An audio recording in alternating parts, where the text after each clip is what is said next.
payg'ambarimizdan hadis borki, beshikdan to qabrgacha ilm izla. Mana bolalarimizga ham ilm bo'lsin.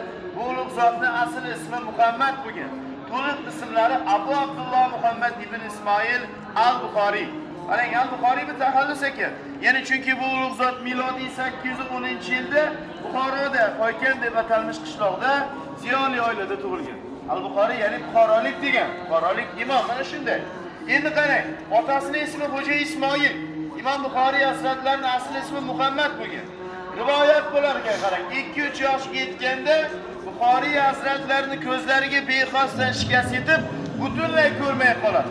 Ota-ona tabibga ko'rsatdi, Buxoriyni davololmadi. Yolg'iz dedi, ona qoldi. Otalari ham juda erta vafot etar ekan. Buxoriy yoshligidan ona tarbiyasi o'sgan.